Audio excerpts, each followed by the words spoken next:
Fahanao fivoriana anehoany tsy fahafalipony ireo mpisehatra amin'ny fizahantany ao Nosbe ny raika amin'ny 30 martsa izao raha ninambarany filohan'ny filan-kevim-pitantana ny ofisy rezionaly ny fizahantany any an-toerana. Efa ho 5 volana izao no nitako ny fisokafany seranam-piaramanidina ho an'ny sidina rehetra ireo mpisehatra saingy tsy nahazo navaniny mahafapo izany hatramin'izao.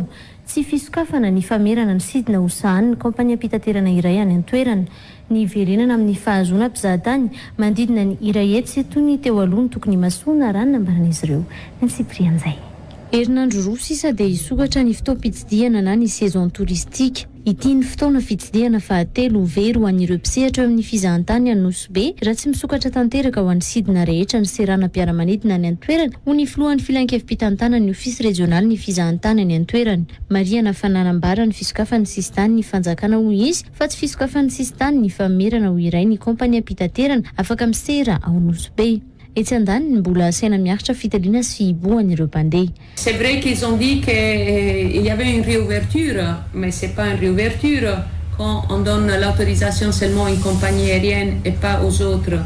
Et c'est pas une réouverture quand on oblige les passagers encore une fois à se soumettre à des tests et à des confinements. Efa notanterahana avokoa ny fepetra rehetra napetraky ny fanjakana ho ity solotena ny mpisehatra ny fizahantany ao Nosbe ity toy ny fanaovan'ireo mpisehatra vaksiny, ny fametrahana fenitra ara-pahasalamana. Ny volana novambra 2024 no nanomboka ny taksy nanao antso amin'ny amelana an'ireo kompania mpitaterana hiditra mivantana ao Nosbe ny mpisehatra amin'ny fizahantany izay tsy mbola nahazon'izy ireo valy ny mahafapo hatramin'izao. Ny raika amin'ny 30 martsa izao dia isy ny fivoriana ataon'ireo mpisehatra rehetra anehoan'izy ireo ny tsy fahafampony. Ny famerenandreo sidina rehetra niditra tao Nosbe ny taona 2024 no takin'ireo mpisehatra ny fizahantany any an-toerana taona izay nahatratrarana mpitsidika manodidina ny irahetsy. Favonina anampy ireo sidina miditra eto Madagasikara ny Air Austral raha ny vaovao navoakan'izy ireo. Afaka atao tsara ny manisy ny sidina ny Toamasina Antsiranana na ihany koa i Nosbe ho an'ity kompania ity fa miandry ny fanapa-kevitra ny fitondram-panjakana malagasy no ahafahana manatanteraka izany.